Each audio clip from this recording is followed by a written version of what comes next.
inatupasa tukuabudu, inatupasa tukutukuze, inatupasa tuimbe kwa furaha nyumbani mwako, shangwe kwa sifa na utukufu, kwa maana unastahili wewe Bwana, mwana kondoo uliyechinjwa, wewe uliyeshinda kifo na mauti, usiyesinzia wala kulala, ukitulinda ukitutunza. Ni nani kama wewe Elohim kwenye maisha yetu?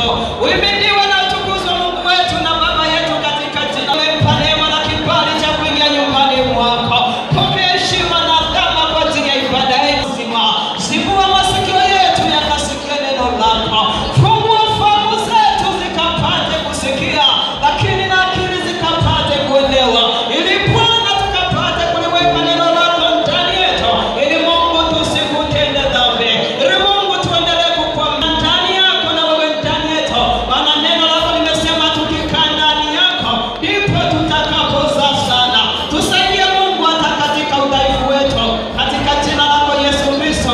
Nami niliye mtumwa wako Bwana, nitakase unitumie kama chombo kusema na kanisa lako, katika jina la Yesu, na wote tuseme amen. Amen. Sema amina ya kuchukua Biblia yako sasa kusome neno la Mungu.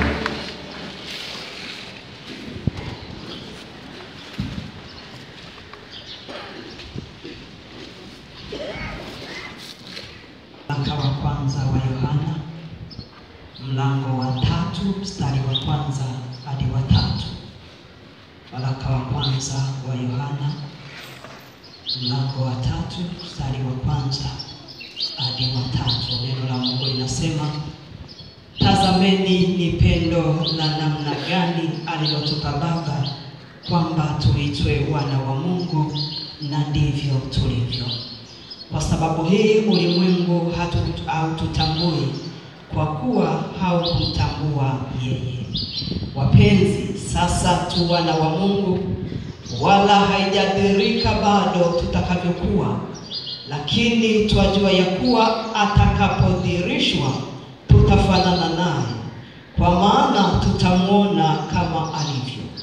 Na kila mwenye matumaini haya katika yeye hujitakasa, kama yeye alivyo mtakatifu. Na hili ndilo neno la Mungu. Tukae kwa ushindi kabisa.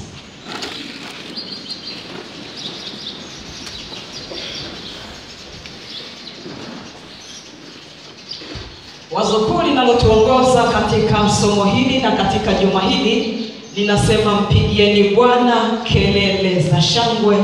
Mpigieni Bwana kelele za shangwe, ndani ya Yesu kuna maisha mapya. Mpigieni Bwana kelele za shangwe, ndani ya Yesu kuna maisha mapya. Bwana asifiwe. Kumtazame jirani yako kwa matumaini. Mwambie, kumbe kukaa kwa Yesu kunatupa sababu ya kuwa na furaha. Kumbe kukaa kwa Yesu kunatupa sababu ya kufurahia.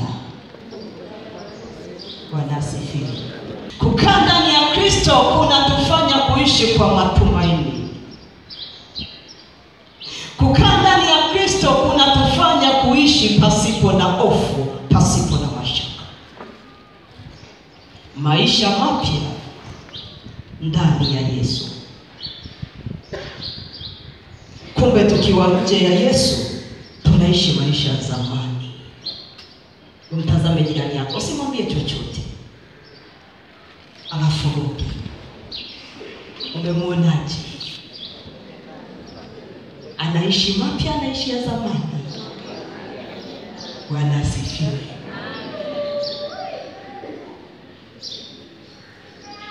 Injili ya Mathayo mlango wa 11 mstari wa 28. Ashukuru Mungu kwa uinjilisti memba. Yesu anatualika akisema, njoeni kwangu nyinyi nyote msumbukao na kulemewa na mizigo. Kumbe tukiwa ndani ya Yesu hatuna mizigo. Kumbe tukiwa ndani ya Yesu hatuna mashaka. Kumbe tukiwa ndani ya Yesu hakuna mahangaiko wala masumbuko. Lakini nje ya Yesu kuna hofu, kuna mashaka, kuna mahangaiko, kuna hata zaidi ya yote anasema kuna mizigo. Bwana asifiwe.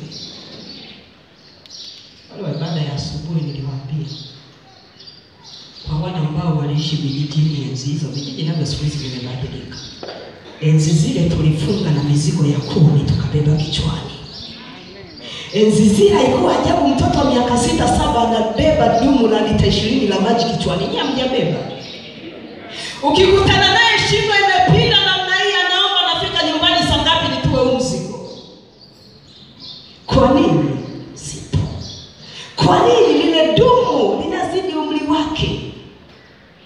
Lakini mizigo walioibeba walio ndani ya Kristo ni mizito kuliko hayo maji. Ni mizito kuliko mizigo ya kuni na mzigo wote mzito ambao uliwahi kubeba. Labda safi. Pata mfano mwingine. Kienda Kariakoo unakutana na wale watu wamebeba mzigo kwa hapa. Sasa cheza njia yako atakufanya kanyagio. Yaani wewe utakuwa daraja, yeye apite ukizubaa mbele yake. Sasa Yesu walio nje yake anasema wamebeba mizigo mizito. Watu wa Mungu, tukikaa nje na Kristo kuna shida. Tukikaa nje na Kristo kuna taabu. Tukikaa nje ya Kristo tukibeba mizigo mizito tutachoka sana. Bwana asifiwe. Nje ya Yesu tutachoka mno. Ndio maana nikwambia mwangalie jirani yako. Kwa kweli sisi tunako hapa wote tuko ndani ya Kristo. Kwa nini tunang'aa? Kwa nini tumepaka mafuta? Kwa nini tumevaa vizuri? Kwa nini ana miaka 80 ukimwona utafikiri ana 20 ndani ya Kristo? Kwa nini Yesu amesema tukiwa ndani yake tunauishwa, tunatiwa nguvu, tunavikwa utu mpya? Sasa kama hujawahi kuona kutoka hapa, wewe zunguka huko barabarani, vilabuni, sehemu za watu waliokata tamaa, waliomwasi Mungu, utakutana na kijana miaka 30 utafikiri ana 20. Amen. Tasema malaika wa zamu alimsahau siku yake ilipotimia, kumbe maskini bado. Kwa nini amechoka?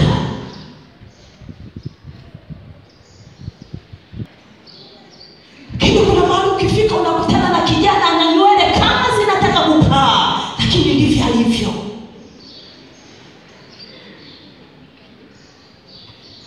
Ndani ya Kristo tunafanyika kipekee.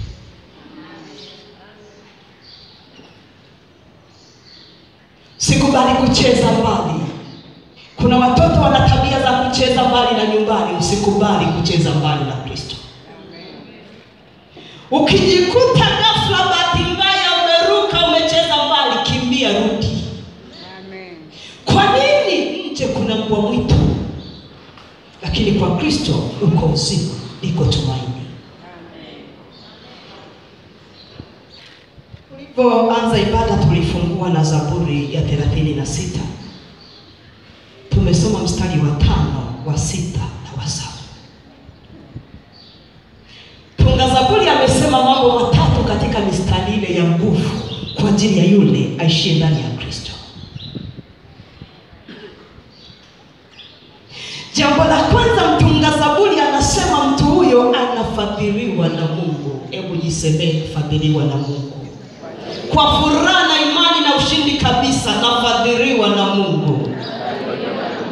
Hata wafadhili wakisitisha misaada, mimi sitakuwa na hofu, mimi sitakuwa na mashaka. Nafadhiliwa na nani? Hata walionileta mjini wakisema toka, sitakuwa na hofu, sitakuwa na mashaka, kwa sababu ninajua msaada wangu katika Bwana. Amen. Mtu wa Mungu, neno la Mungu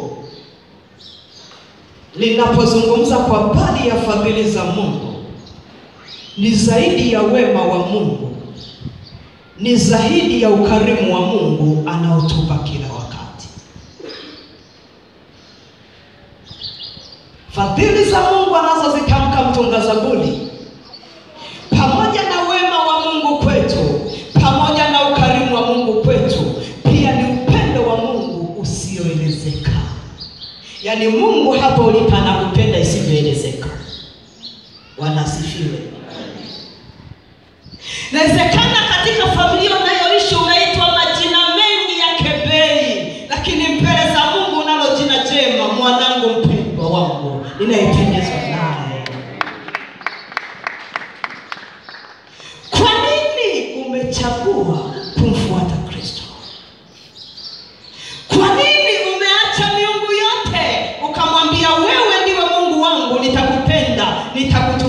atakufa.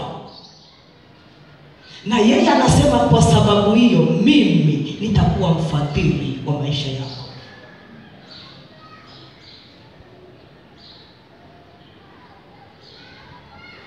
Bwana asifiwe. Kuna watu wakihitaji kusoma kwa sababu hawana uwezo, wanatafuta wafadhili. Kuna watu wakihitaji kufanya vitu vingine ambavyo hawawezi kuvifanya, wanatafuta wafadhili. Natamani kuanzia Jumapili ya leo, mwaka wa 2025 na miaka ambayo Mungu amekupa kuishi, tambua Kristo ni mdhamini, tambua Kristo ni mfadhili wa maisha yako.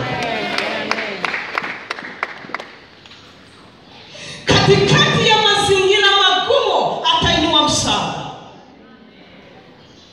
Katikati ya msiba uliobeba atakufuta machozi. Katikati ya vita unayopigwa wala hujui kwa nini unapigwa, anasema atakufadhili. Kwa nini? Upendo wake kwako ni mkuu mno, wala huwezi kuelezeka.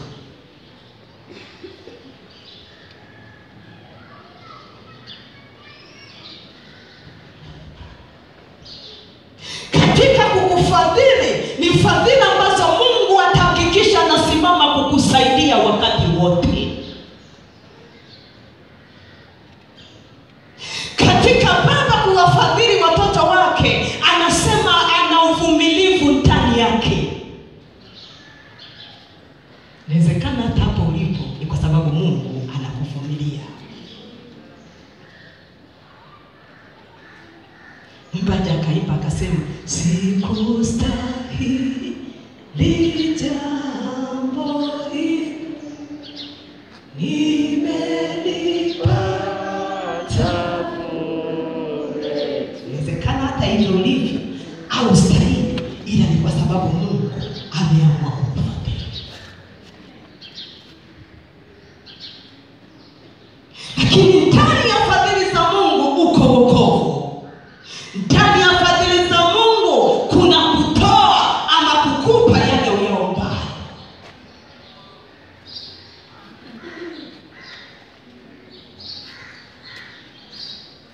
Bwana asifiwe.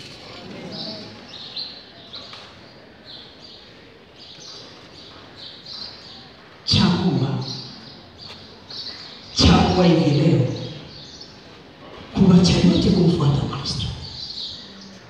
Chagua hivi leo Kristo kuwa fungu la maisha yako, kuwa sehemu ya maisha yako.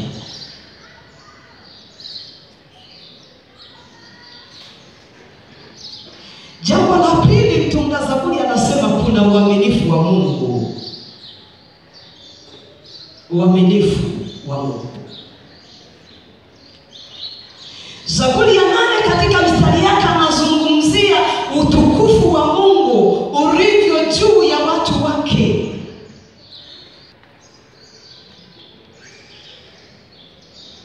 Mungu ni mwaminifu kwa watu wake.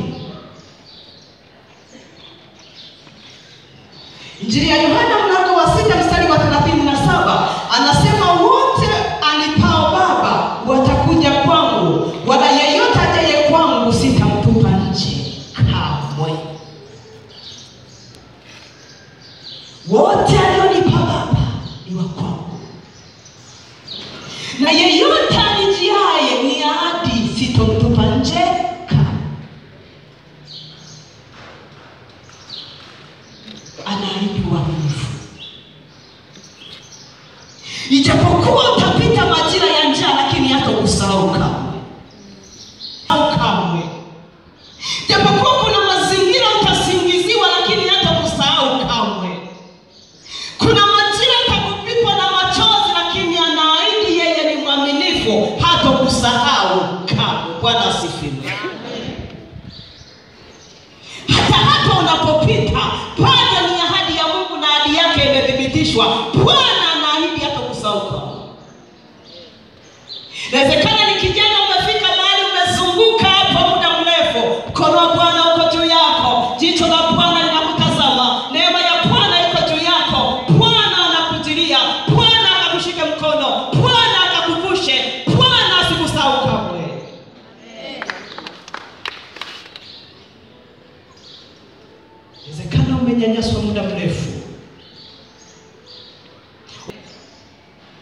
ameahidi hatakusahau kamwe. Hata wakifikiri amekusahau, hata ukidhani amekusahau, Bwana anakuahidi asubuhi ya leo hatakusahau kamwe. Mwenye haki wake Mungu, hata haki yake ikiibiwa, hata haki yake ikipotea, atairudisha. Mwenye haki wake Mungu, hata haki yake ikicheleweshwa, ataipata. Mungu ni mwenye haki kwao wamchao. Mungu ni mwenye haki kwao wamtumainio.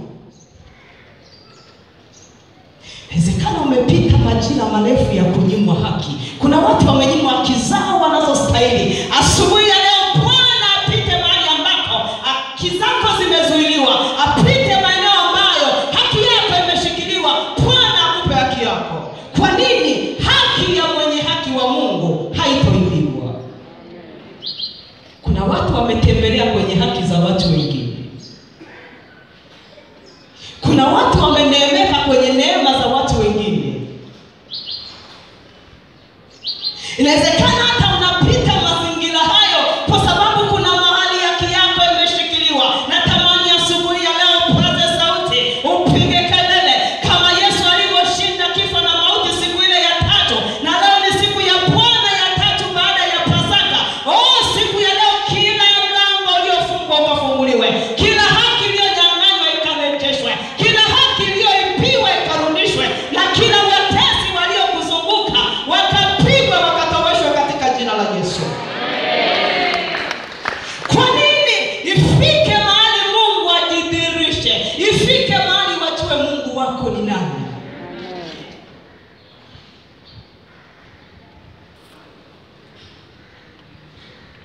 Ana nazungumza jambo kubwa la ajabu. Anasema tukikaa ndani ya Kristo tunatukuzwa pamoja na Kristo. Wanasifiwe. Mtu wa Mungu kikaa katika Kristo, yule muaminie Kristo, yule mtumainie Kristo, yule mtegemee Kristo, anatukuzwa pamoja naye. Yesu anamwambia Baba, kazi ulionituma nimemaliza. Tena ile kazi imekutukuza wewe. Alafu anaomba na yeye atukuzwe pamoja na Baba.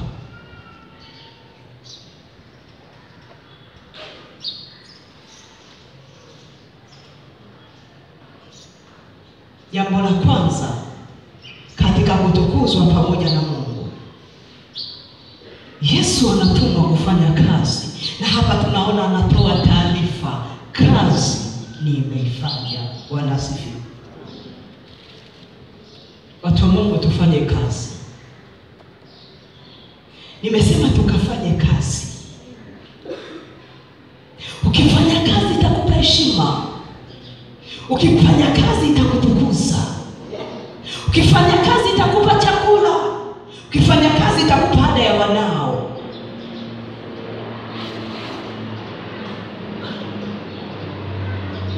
Tufanye kazi. Yesu alitumwa kufanya kazi ya ukombozi, alifanya. Tena kazi iliyokuwa ngumu kama nini, lakini alifanya. Na sasa anatoa ripoti, nimeimaliza.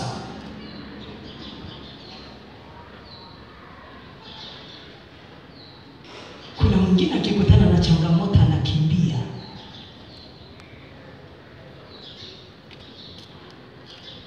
Nafikiri Jumapili iliyopita mchungaji alitoa mfano alikopelekwa kule kijijini mbali kabisa. Mwingine alipelekwa mkoa fulani, anasema niliposhuka tu kwenye gari kakutana na watu wameshika mapanga. Nikasema mimi siwezi kulala hapa. Alirudi na kurudi tena.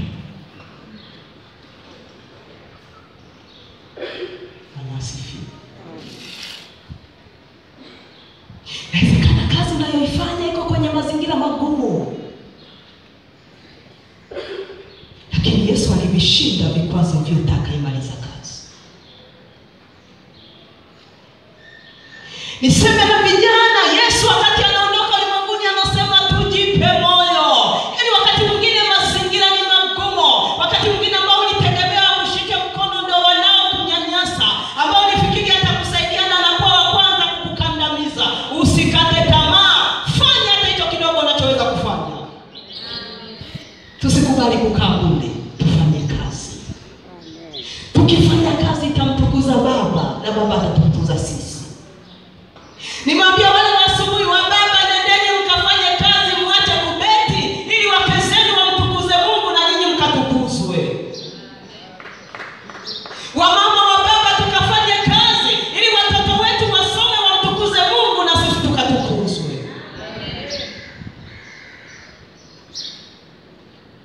Kutana na mama mmoja alimejia kwa furaha. Kaniletea na kazawadi, akaniambia, Mungu, kwa mara ya kwanza mimi niliyekuwa maskini, mimi niliyedharaulika kwenye familia, leo nimepanda ndege kutoka Dar kwenda Arusha. Yaani tunapaona ni rahisi, ni jirani tu unaenda kupanda treni pale na nilipo. Mwenzetu akapanda ndege akasema, nilidharaulika lakini Bwana ameniheshimisha kupitia uzao wangu.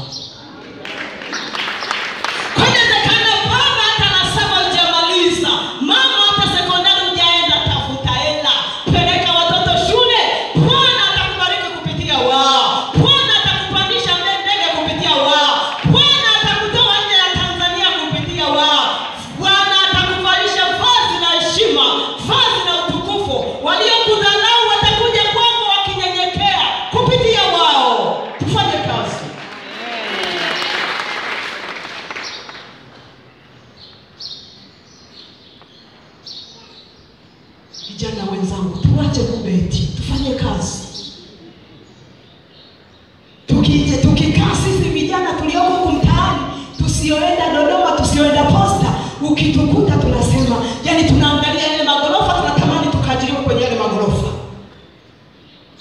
Lakini kaambia wale wa asubuhi, kuna siku moja nilikuwa naongea na rafiki yangu hapo kwenye magorofa, akaniambia, Mwinji, hela ziko mtaani. Yani walioko magorofani wanataka washuke waje huko mtaani kutafuta hela. Vijana tutafute hela.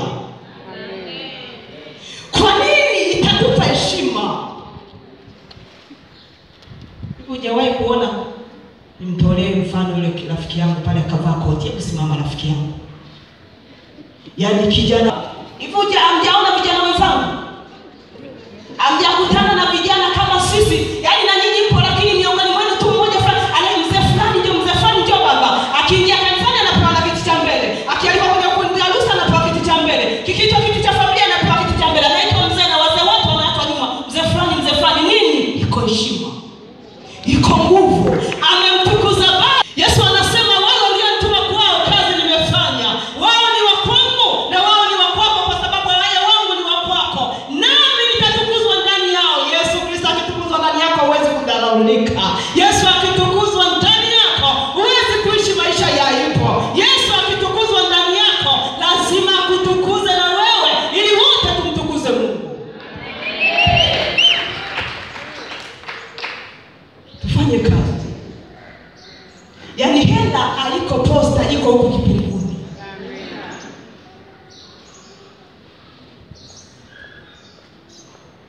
Tunadharau 200, lakini 200 mara 5 wana mahesabu ni ngapi? Barikiwa dadangu mpendwa. Bwana akupe na mchuchunio mwingine. Kila mchuchunio unakuwa maridadi kabisa. Safi sana. Safi. Nafikiri wanadili kule sokoni wanaweza kuvaa mchuchunio kama huu. Hebu mpigie mengi kabisa. Safi kabisa.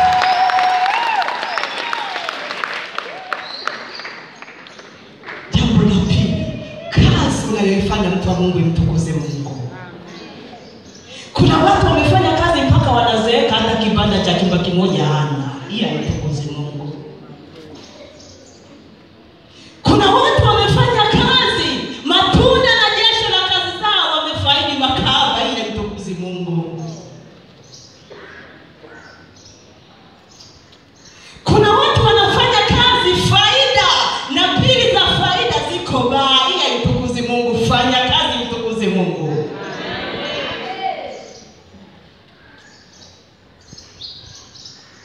Inawezekana umefanya kazi muda mrefu, lakini natamani utole mpaka wa damu ya Yesu kati ya Jumapili ya leo tarehe 11 mwezi wa 5 mwaka wa 2025 na siku zote ambazo wewe kufanya kazi, ya kwamba Jumapili hata Jumatatu ya tarehe 12 ninaponyanyua mguu wangu kwenda kazini, nifanye kazi yenye kumtukuza Mungu ili ikapate kunitukuza na mimi.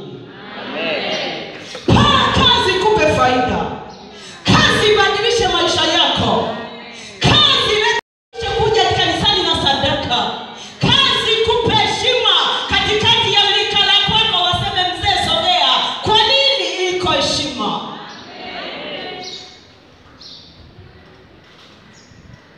Tufanye kazi yenye kumtukuza Mungu. Na mzee mmoja alistaafu, kafanya kazi muda mrefu. Kastaafu, alipostaafu akahamia, akamwacha mke wake, sikashazeeka, unajua mke wa rika la kustaafu. Katafuta kabinti ka miaka 20 kahamia kule. Sasa na kale kabinti kalikuwa na akili kuliko mzee. Kakazila zote, mwisho siku mzee karudi amenyoka kama marehemu anayetarajia kukata roho dakika 2 zijazo. Kanyoka. Fanya kazi ikupe sababu ya kufurahi. Fanya kazi ikupe sababu ya kutokujitenga na familia. Unajua kuna watu wamejitenga na familia. Wanasema eti familia zao zinapenda sherehe. Shika na kwamba wanapenda sherehe, wewe hauna cha kukupeleka kwenye sherehe. Kwa mwingine ni brother amekasirika kabisa, anasema mimi ndugu zangu siwapendi kabisa. Tena ndugu zako wanapenda masherehe, sijui Krismasi, sijui mara birthday. Nikasema hauna. Sasa badala uwakasirikie, inabidi utafute ili na wewe uende. Unajua kuna mwingine akiingia kanisani na wakasirikia wenye michuchumio, anamkasirikia aliyevaa tenge lake nzuri, anamkasirikia aliyeni anasema unanapenda kuvaa, anajionyesha. Sasa kavalia wapi kama sasa nyumbani kwa baba yake? Tukajidai wapi sisi wana wa Mungu kama sio nyumbani kwa Bwana? Lazima turudi tumonyeshe Baba tumependeza. Baba tuko hivi kwa ajili yako. Baba hii ni neema, wa mama vaeni mpendeze, maana ni wakati wenu wa kupendeza. Mnaye Baba aliye mbinguni. Baba wala ukiwa na sauti zako 100, wewe badilisha tokea Jumapili. Watakao kuonea wivu shauri hao. Yaani usimuonea wivu mwenzio, pambana ili na wewe upate. Tusiwe kama wale wa njia panda, akiona mwenye gari anaenda kuniloga ili nife. Sisi ukiona mwenzako kanunua gari, pambana na wewe ununue. Kuna mwenzako anakuja na wigi la 200,000 ujui na Kongo, muulize ni wapi na mimi nipendeze. Ni leo tukija nyumbani mwa Bwana tunang'aa. Ni leo tukija nyumbani mwa Bwana tunapendeza. Utukufu ni juu mbinguni, amani wapo duniani kwa wana wa Mungu. Haleluya.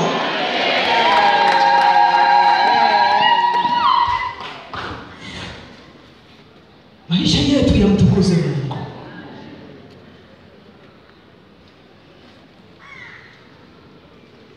Sasa tafakari. Kila mtu anajijua kuliko jirani anavyomjua. Yaani kuna watu wana tabia ya kujua wenzao wanavyojijua. Huo ni uongo. Kila mtu anajijua kuliko wewe unavyomjua. Kuna mtu ukikuta anaeleza habari zako, yaani utafikiri anakujua kuliko wewe.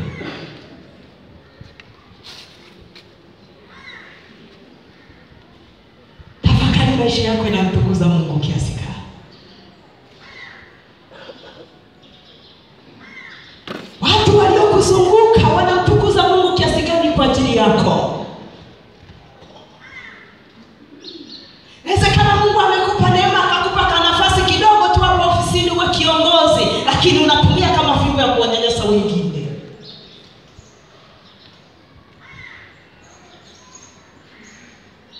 Watu wa Mungu atukuzwe kwenye maisha yetu.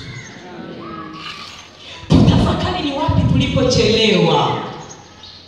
Niliwaambia wale wa asubuhi, nilikutana na mlemavu mmoja, tulikuwa kwenye kongamano fulani la wanawake. Mlemavu ana PhD.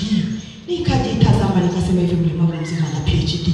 Mimi mwenye miguu miwili na macho mawili kabisa na mikono. Yaani unakwama wapi? Sasa natamani na wewe ukae ujitafakari, jifanyie tathmini, umechelewa wapi? Ni wapi umelala? Ni wapi umesinzia? Ni wapi ulipoanguka ili uamke utubu? Ni wapi ulipokwama ili Mungu atukuzwe na wewe akutukuzwe? Tusimame.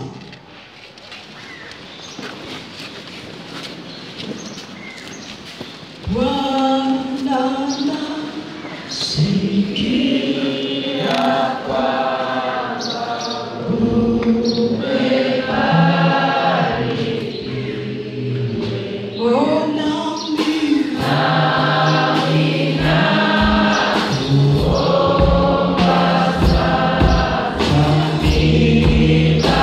Yohana anazungumza jambo la mwisho, anazungumza utakatifu. Utakatifu. Utakatifu. Utakatifu unaompelekea Mkristo kufanyika kiumbe kipya. Utakatifu unaotupa nafasi ya kufanyika wana wa Mungu. Kujitenga mbali na maovu, kujitenga mbali na dhambi. Yohana anasema walio wake ulimwengu hawatambui kwa sababu na yeye haukumtambua wako. Utambulike kwa usemi wako. Utambulike kwa kuishi kwako. Utambulike jinsi ulivyo. Tusiwe watu wenye kujichanganya, tusiwe watu wenye michanganyo mingi. Ile kwaya wameimba wakasema, ukija kanisani ni mtakatifu unanyenyekea, lakini baada ya hapo unakwea kwingine, unaenda kuabudu miungu mingine. Tumwamini Mungu. Tumtegemee Mungu. Tumheshimu. Tuache njia zetu mbaya watu wa Mungu. Tumrudie Kristo aliyetufia msalabani. Kwa nini? Anasema njooni kwangu. Hakuna shida yoyote, hakuna hitaji lolote, hakuna ombi lolote ulilo nalo asiloliweza Kristo. Hakuna gumu yoyote lolote, hakuna huzuni wowote, hakuna lililo lolote ulilolibeba linalomshinda Kristo.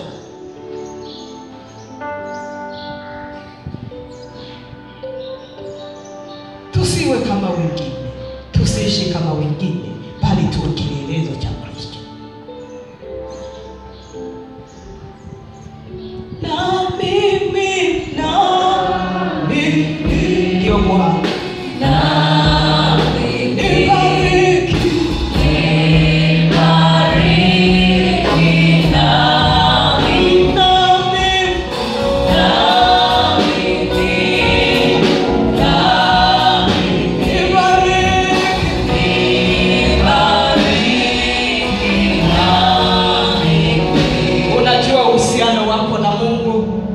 Unajua Mungu ni nani kwako? Si Mungu.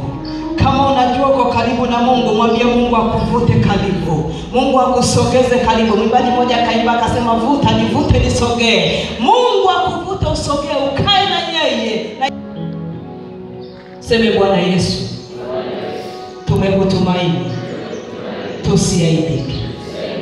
Asubuhi ya leo mesimama kwenye madhabahu yako, kwenye ibada hii, kukuadhimisha, kukuabudu, kukushangilia na kukutukuza. Na neno lako limesema nasi ya kwamba ndani yako maisha mapya. Bwana Yesu, unanijua vyema. Unanijua vyema. Chunguza ndani yangu. Ikiwa liko neno ama tendo la aina yoyote lililonitenga mbali na wewe, Bwana Yesu, uliondoe. Na ikiwa uko mzigo niliobeba, wewe Bwana umesema mizigo yote tuitue kwako. Asubuhi ya leo mizigo yote naitua kwako kwa jina la Yesu na kwa damu ya Yesu. Hebu nenda mbele za Mungu, Mungu, kila jambo linalokunyima furaha, kila jambo linalokunyima amani, kila jambo linalokutatiza, peleka msalabani kwa Bwana. Lakini tutakwenda kuomba pia kwa ajili ya kazi. Si Mungu kwa ajili ya kazi yako. Bwana atukuzwe. Bwana akupe neema, ukapate faida, ukaifurahie familia, ukaifurahie kazi yako, familia ikafurahie, Mungu akaendelee kuinuliwa, Mungu akaendelee kutukuzwa katika jina la Yesu na kwa damu ya Yesu. Mungu wetu na Baba yetu, katika jina la Yesu. Wewe umesema tuje kwako, nami namleta kwako kila aliyesumbuka, kila aliyelemewa na mizigo, kila aliye na huzuni, kila aliye na msiba, kila aliye na